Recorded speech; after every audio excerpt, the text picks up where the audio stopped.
urumugira neza Mwami ntujya uhinduka hari abatakuza ariko twe turakuzi hari abatakubona ariko twe turakubona hari abatakumva ariko twe turakumva urumugira neza Mwami we ntujya uhinduka hari abatakuza ariko twe turakuzi hari abatakubona hari abatakubona ariko twe turakubona hari abatakumva ariko twe turakuzi. Yesu ashimwe bakristo bene data, mwebwe turimo tuganira rino jambo ry'Imana. Imana ibahe umugisha. Reka dusenge kugira ngo dukomeze twumve ijambo ry'Imana. Turagushimiye Uwiteka Mana kongeye kuduha umugisha wo kumva ijambo ryawe. Reka ritugireho ububasha bukomeye, risenye inyubako utubatse muri twebwe kandi ryubake ibintu bishya muri twebwe, mu izina rya Yesu urakoze, amen. Haleluya. Turacyaganira ku mugisha Imana itanga. Twaganiye ko Yesu ari we mugisha, tuvuga ko Imana iduha umugisha iyo tuyizeye, ikaduhindura umugisha, ikanaduhindura abahesha b'umugisha. Yesu nashimwe. Ariko uyu munsi nje kukubwira ngo reka kwicira inzira, umugisha uzishakira inzira. Reka kwicira inzira, umugisha wawe uzishakira inzira. Reka dusome ijambo ry'Imana riri hano mu Itangiriro igice cya 27 umurongo wa 11. Yakobo asubiza Rebeka nyina ati, dore Esawu mukuru wanjye ni cyohe, jyeweho umubiri wanjye ni umurembe. Ahari data yankorakora akamenya ko ndi umuriganya, nkizanira umuvumo mu cyimbo cy'umugisha. Nyina aramusubiza ati, mwana wanjye, umuvumo wawe aba ari njye ubaho, nyumvira gusa ugende unzanire. Haleluya. Yesu nashimwe. Tugiye kuganira ku ntego ivuga ngo reka kwicira inzira. Uyu mugisha uzishakira inzira, cyangwa se Imana iguha umugisha izawushakira inzira. Aba ngaba bari abuzukuru ba Aburahamu. Aburahamu yabyaye Isaka, hanyuma ngo Isaka yari afite umugore witwa Rebeka, ngo babanza kubura urubyaro. Ngo ariko aza kumwingingira, Rebeka aratwita. Hanyuma ngo Rebeka atwite ajya gusenga. Agiye gusenga Imana avuga ngo muri umunda yawe harimo amahanga abiri, ngo ariko umukuru azaba umugaragu w'umutoya. Kandi ubundi mu mategeko umukuru nyine niwe wabaga afite umugisha, akaba n'umutware, umutoya agakurikiraho. Ariko Imana ibigambirira ntacyo abana bakoze, nta bicumuro, ahubwo yo ari yibigambiriye nk'Imana, kandi nta n'icyo wayibaza nuko yabigambiriye. Nyine arabimenye. Hanyuma ngo Isaka amaze gusaza abwira Esawu ngo genda uhige inyama za zindi nkunda uzinzanire ngo uheshe umugisha. Hanyuma ngo nyina Rebeka aba arabyumvishe, arangira avuga ngo uyu mugisha ntago wajya kwa Esawu, kandi narumvishe ko Imana yawuhaye Yakobo. Arangije ababwiye Yakobo, ugenda unzanire itungo hariya turibage, ndagutekera inyama zimere neza nk'izo papa wawe akunda, nk'izo so akunda, hanyuma uzijyana guha umugisha. Yakobo aratinya kuko ibintu nta nubwo yari yarigeze abitegura. Abwira mama we ngo dore Esawu afite n'icyoya, njyewe umubiri wanjye uranyerera n'umurembe, none nagenda nkizanira umuvumo mu cyimbo cy'umugisha. Yakobo ntabwo yashakaga kwicira inzira, ariko nyina aramuhatiza avuga ngo wowe nyemerera iyo mivumo, niba ari imivumo aba ari njyewe izajyaho. Baragenda baratekinika, barateka, bagira inyama neza nk'uko zimeze nk'izo Esawu akunda.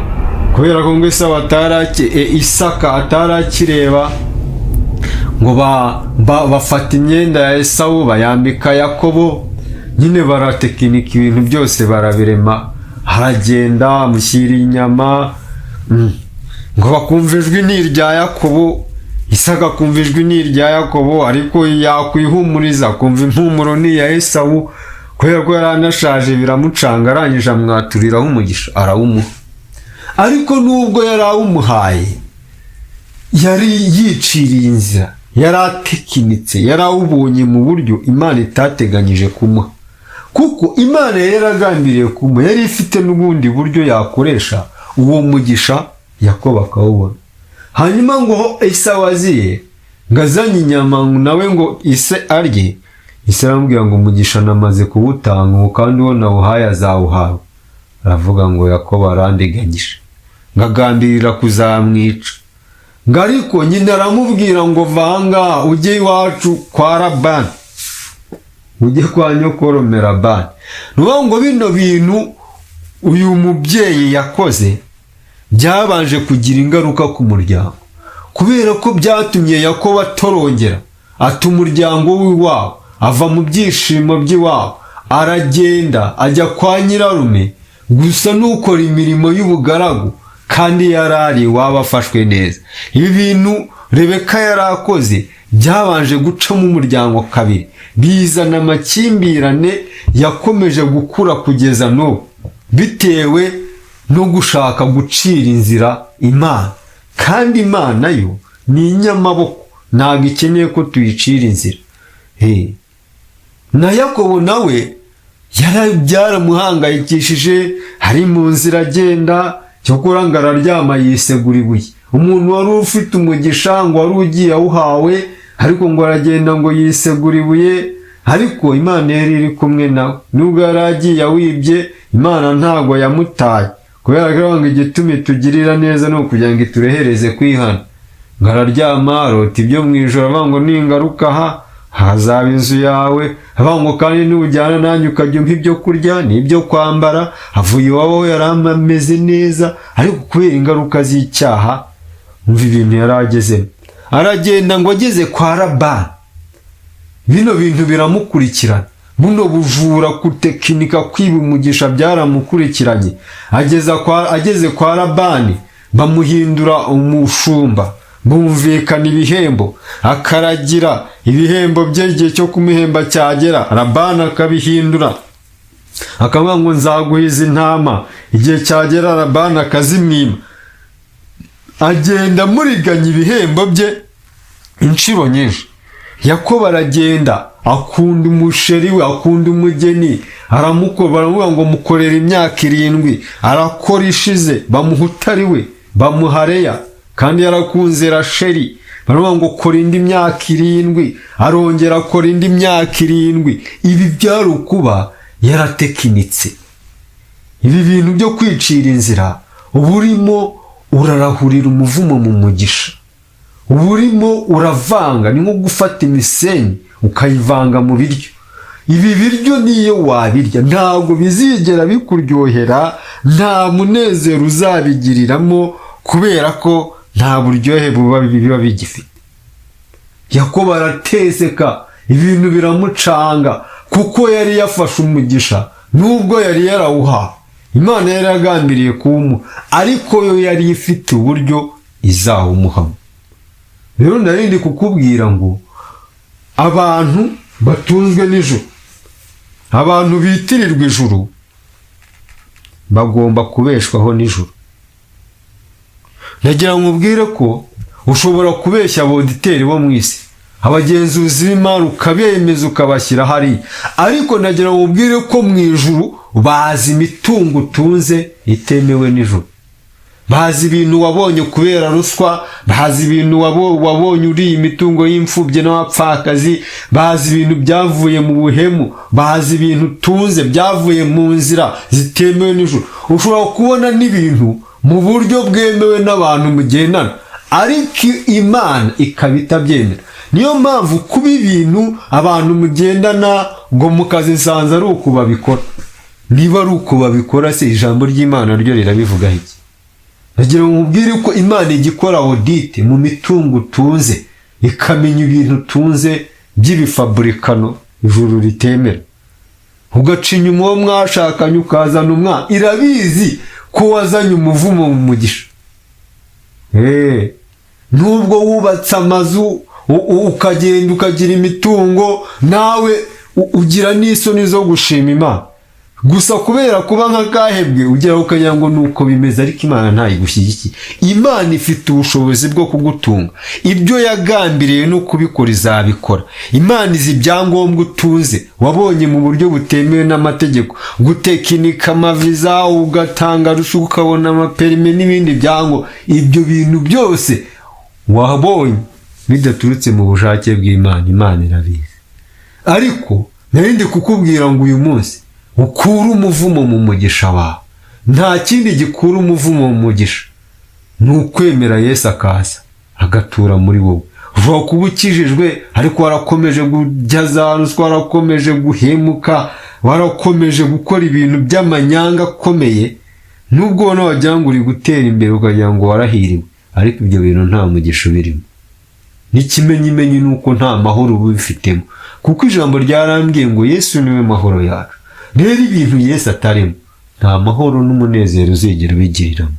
Reka nkusengere. Mana nziza, Mana ishobora byose, Mana yo kwizerwa, tubonye ko ibintu tubonye bidaturutse mu mugisha wawe, nta mahoro twabigiriramo, nta mugisha twabigiriramo. Niyo mpamvu rero nkwinginze kugira ngo unyumva umushoboze gukura umuvumo mu mugisha we, akwemerera uze uture muri wowe, ibintu bicayure ubishyure ku murongo, mu izina rya Yesu, amen.